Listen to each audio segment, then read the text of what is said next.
Hello folks, and welcome to another Ubuntu video. Tonight's video, we're going to talk about managing software. So we're going to talk a little bit about repositories. We're going to edit where our config file is for our repositories. We'll do some installing of software. We'll see what software is installed. We'll do updating the list. We'll go through a few Linux commands just to get you more familiar with. Let's jump right into it. So I have my virtual machine open already in my VirtualBox, and I'm going to start a terminal window. On Monday night's video, the live session, I will go over some of the graphical ways. So we'll do a comparison of the command line way, which I'm going to show you in these videos, which is more important. That I want to make sure you get this down, and then I'll do a comparison on Monday night's video, live session. So the first thing I want to talk about is repositories. What is a repository? So a repository is a server, like a web server, that sits out on the internet that stores all the packages, all the software that you need for Ubuntu or any other Linux version out there. What happens is you have a config file, which is called sources.list file, stored in the etc folder, in a apt folder, which we're going to go look at in a second. And when you use the command apt, it goes to that config file and then goes out to any of the URLs basically that you have set up configured in there, and it looks for your packages out there. So let's go look at that file, and I'll show you what format they're configured in. So I'm going to change directory over to etc apt, and we'll do a list, and it should be the sources.list file right there. So if we look at it, I'm going to use the less command, sources.list, and this is the file format that it's in. And you're going to see that they start with a DEB in front of them, and then they space, and then HTTP:// Whenever you see HTTP:// you know that this is the start of a URL, or Uniform Resource Locator, or what we also all call a link. This sends you to the web or a web server. Then the web server location is us.archive.ubuntu.com, and this points to a particular server. Ubuntu points to a particular folder on that server, and then there's some sections and information about that. So focal is actually what we call the version. So 20.04, which is what we're using, is called focal. That's the project name for the Ubuntu version that we're using. Main is a repository section, and so is section. Restricted is a subsection of main. So what's stored on this server in this folder is what's called main and restricted, which means that it's the main Ubuntu repository, restricted to just what Ubuntu wants you to see. And then you're going to see universe, and then you're going to see multiverse, and then you're going to see other types of repositories in here. So there's lots of repositories that are set up in here, as you'll see. So there's multiverse, universe, and then there's security. So these are just security updates, and these are the broad multiverse, non-supported or non-tested versions of Ubuntu that are out there. Partners, which is one of those things we're going to look at, is the proprietary software that companies have developed and you might install on your machine to get things working. Kind of like a video card, sound card. Specific manufacturers of hardware will develop their own Linux or even just Ubuntu type of drivers. A driver is a little piece of software that gets installed in your operating system to allow certain hardware to work. Video cards, video cameras, lots and lots of hardware out there to make things work. So if I wanted to enable this to be working, right now it's not on because we can tell by this remarks or this pound sign in front of this line. I have to edit this file. So how would I edit this file? I'm going to use the gedit command because I showed you this already.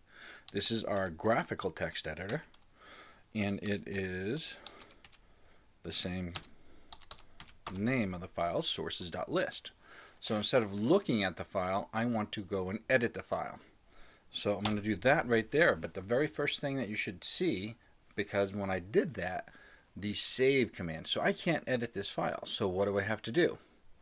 I have to use the sudo in front of that. So it's got to be sudo. Oops, if I could just do the up arrow for the history, remember? And then I just bring my cursor over to the front of the line and type in sudo in front of this. It's going to make me put in my password, my root password. And now you'll see the save button is open. So I'm going to go to that line that I want to edit, the partner one. So it's the not the source, it's the regular one. So Debian, or DEB, stands for Debian based, or Debian distribution, so Debian type of files. If we did the source, that would mean the source code for everything. So I'm not interested in the source code, and right now you guys shouldn't be either. If you were going to make any changes or be a programmer, then you could do that. Right now I just want to go and, oops, I went one too many. Alright, so I got rid of the pound key in front of the DEB for this URL, or what's config file repository. So now I'm going to save this, and now I've edited that file, and now when we ever go to install software or do updates, it'll look at that server and this location for this version and partner software also. And typically if you're going to have anything that's non-standard, you should have the part 1 open. By default it's shut off. I'm not sure why, but it should be. So if we use the less command to go look at that again, you should see that the partner is open now. We made that change to that file. So that is one way to edit the sources.list config file, which is the list of repositories that your operating system will go out and look for installing packages using the APT, or Advanced Packaging Tool. The Advanced Packaging Tool is what looks for software or manages software. What we're going to learn about also is that there's a new version of software packaging tool. They call it Snap or Snaps. There's another one we're not going to talk about, which is in the end of the chapter. Don't particularly like them, so I'm biased on that, so we're not going to use them right now. I think it's called Flatpak. So right now we're going to use Advanced Packaging Tool, and then at the end of this video I'm going to talk about snaps for a little while, and snaps and snap packages. But right now I want to show you the APT, or Advanced Packaging Tool, and that's what this config file is for.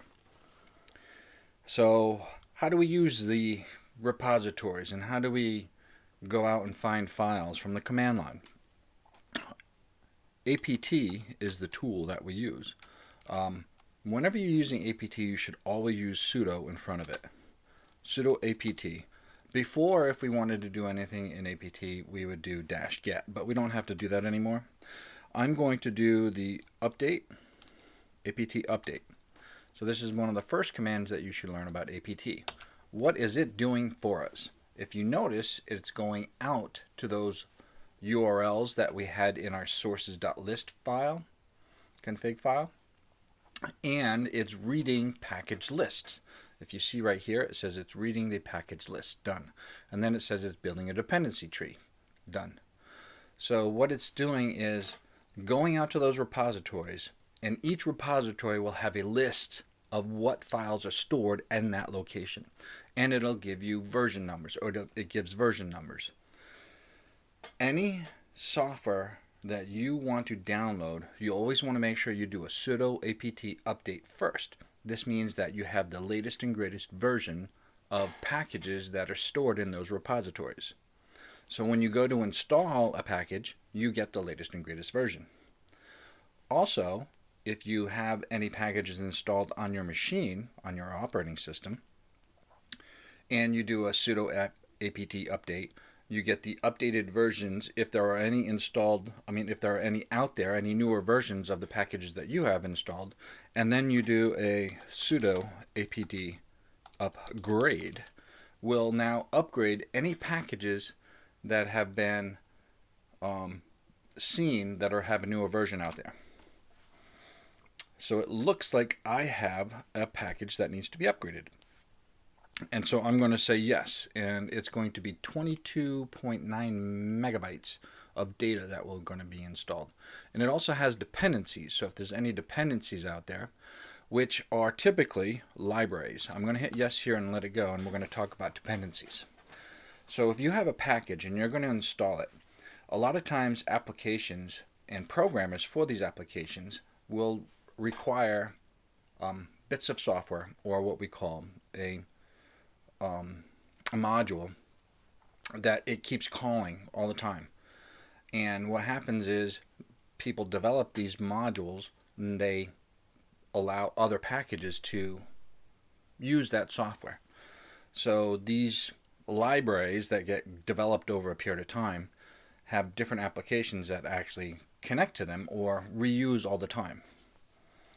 This is kind of the old way of doing things, but so there is a global repository in Ubuntu right now in Linux that has a lot of these libraries stored, and some of them are called dynamic link libraries, or DLLs, and these allow other applications to make calls to them and get those little pieces of software so they can use them. What has happened recently, because of the amount of malware that's out in the world, snaps, when snap packages happen, each application will have its own set of libraries stored in a particular folder for it, just in case some application gets compromised by malware or a virus. Then it won't infect all the other applications that you have in there through a dynamic link library. So what they do is it takes up more space, but each application has its own set of libraries now. But in the old days, your operating system, APT, uses a general library for all of these DLLs, or a general folder for all these libraries that they can make procedure calls. And that's what we just did here. So we did the repository updates, so we can point to the partner ones, which are for like drivers and proprietary software. And then we edited that file. And then we did an update, which went out to all the repositories and downloaded the lists of packages that are installed in there and their versions. Then we went and we did an upgrade, sudo apt upgrade, which upgraded all the package versions that I currently have installed in my operating system, in your local operating system. And so any version disparity, it'll upgrade those. So it's like staying up to date via command line. Let's go install a package. So I don't know if I installed it before, but I'm going to try to use apt install VLC. I think I installed this the other day, but let's see if I did. So what else can we install? GIMP. I don't know if I have any GIMP installed. I just want to use it as an example.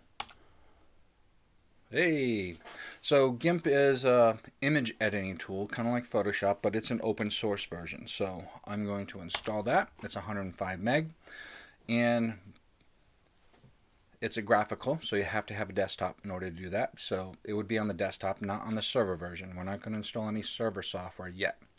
When we get into the second half of the semester, or I think next week, we actually start talking about our first server application that we're going to install.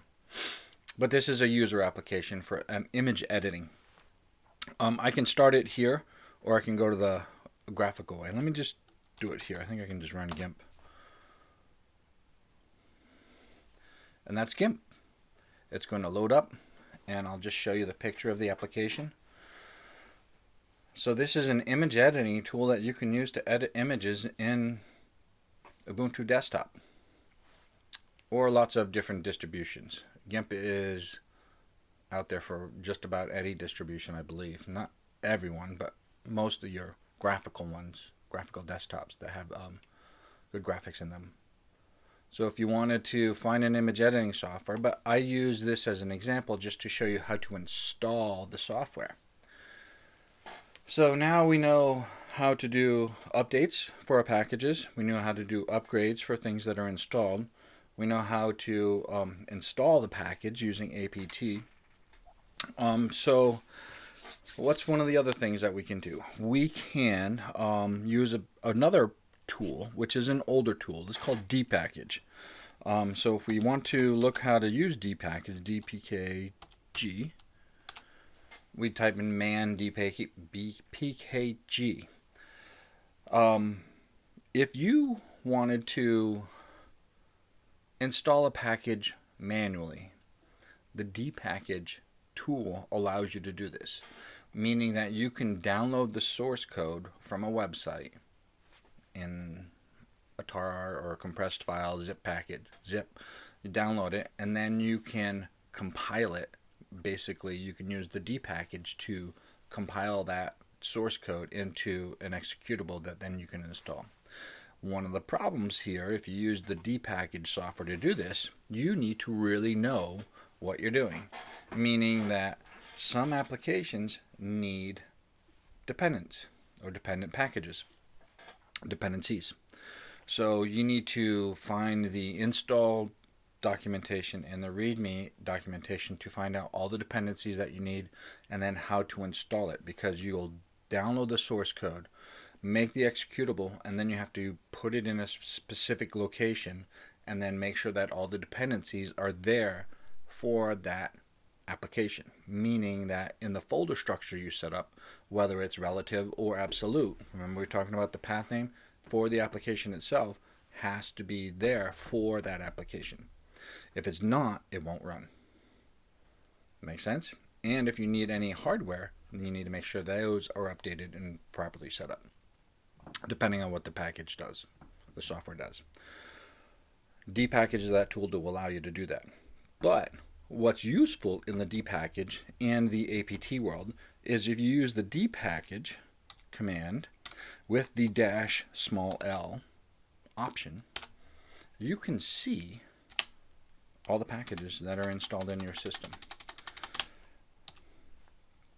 So what you can do is if you want a file that has all these packages, what would you do? You'd use the dpackage command and you use the greater than symbol. Oops, let's go to my home directory first. I'm just going to do cd. And then we're going to do the dpackage-l, and I'm going to do a redirection and pkg's installed.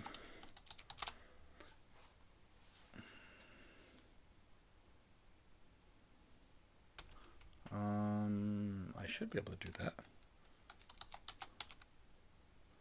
Dpackage query found matching installs.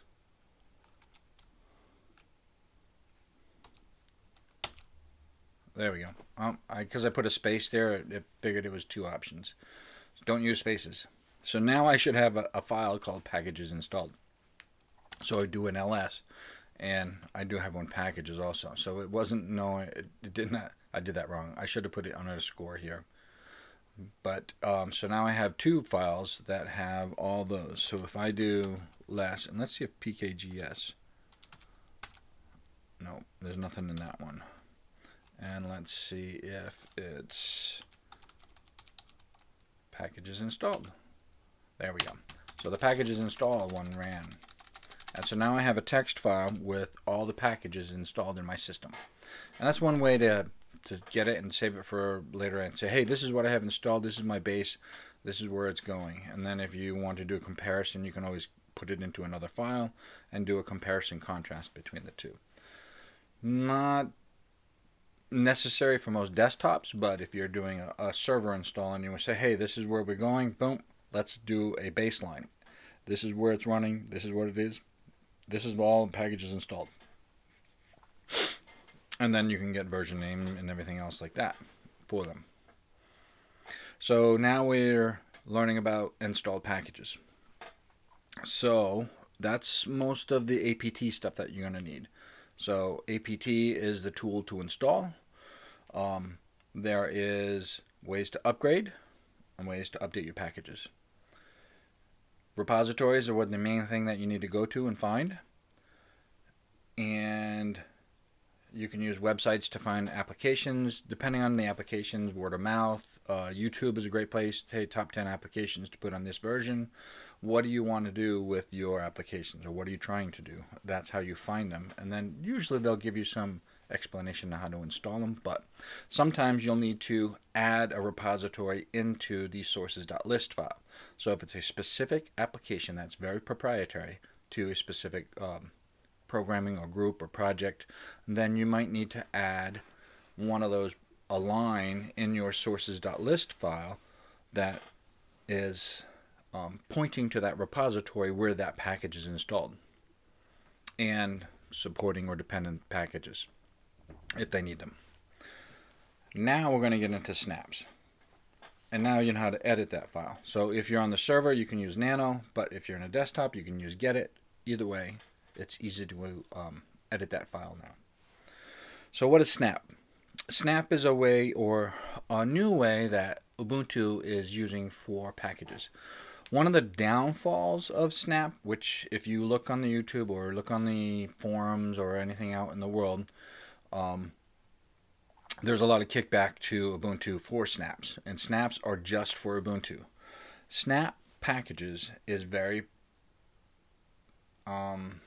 marketing centric, meaning that only Ubuntu allows certain packages into the Snap library, meaning that they can control what software goes into them.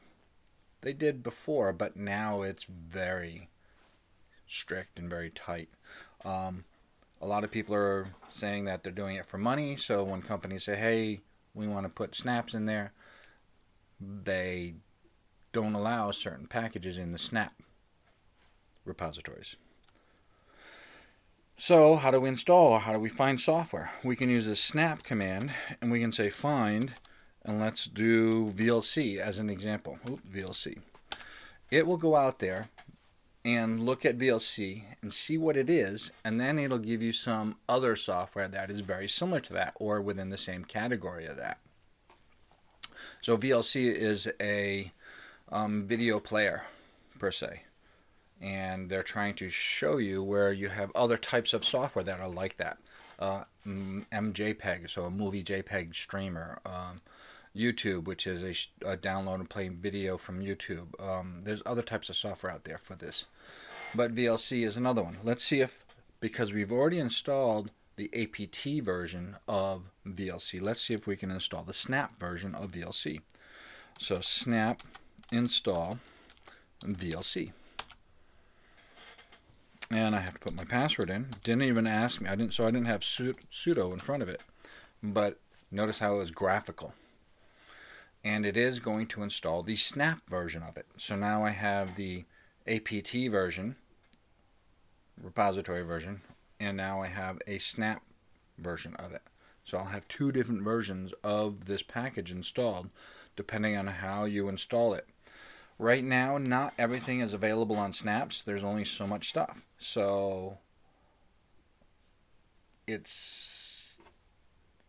I'm not sure which one's better. I think APT should be better for most things. If you're doing server, definitely stay with APT. Desktop, I think eventually it'll catch up, and eventually people are going to make the Snap packages for their software, but at this time, not everything is in snaps. If you use the GUI, which I'm going to show you on Monday night, the software updater and the Ubuntu software manager, then it will do snaps for you, and you can actually choose right from in there, and I'll show you that.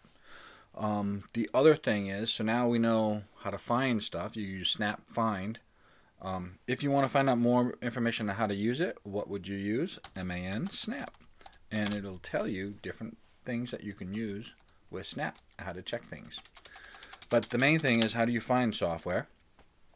And then it's used the Snap Find command, and you can find genres, you can find specific software, or so you can kind of narrow it down from a command line way, and then install, snap install, and then that particular software will go grab it. And then there is other features you can do on it also, kind of like what do I have installed? So instead of using dpackage, we do a snap install and dash, is it dash dash dash dash all. Oops. Or maybe it's just all. It's just all. And this snap, no, not snap install. Oh my god, sorry. Snap list dash dash all. So this is all the snaps packages that I have installed from my user on everything that's been installed on this operating system. So there's not many that have been installed. VLC is one of them. I bet I can install the GIMP. Let me do the GIMP, and that'll be the last one we're going to install. And I will see if we can end this after that. So it's looking for prerequisites. It says they're installed, and now it's going to find the GIMP, which is the packages. It didn't tell me like everything that it was going to install though. It just went out there and found it. Now it's giving me how fast it's doing it and information about it. So repositories, sources.list file in the Etsy apt folder. You can edit it. You can put in new repositories if you find the repositories. How do you find repositories? That depends on the software that you want to install. By default, Ubuntu has everything you pretty much need to get things running, but if you have specific needs, you might have to add a repository in there. And it usually starts with DEB first, space, then the URL, then the version, and then the sections. So you might have main or whatever the repository you need to add in there. If you want drivers or proprietary stuff, you might want to enable the partners section for repositories, which we did. I showed you how to do. That's if you're going to use a regular desktop and have drivers for hardware and NIC cards and all that stuff, rather than the default drivers that may show up or not get installed at all.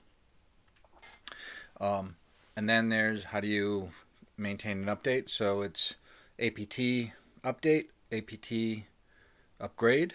So update updates the repository list of packages installed, the packaged lists that are currently on the repositories.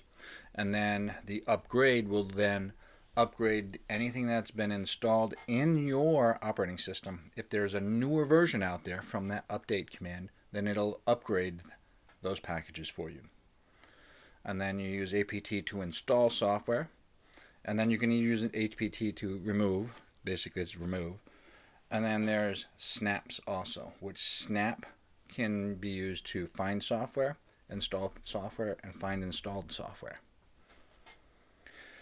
I think we're going to call that the end of this video. It's getting a little long. Just to wrap up, another week's gone by. Some more commands. We're adding to it. So this is software management in your Ubuntu. Good luck with this. Please try and follow these exercises, these demonstrations that I've shown you, and I'll see you next week.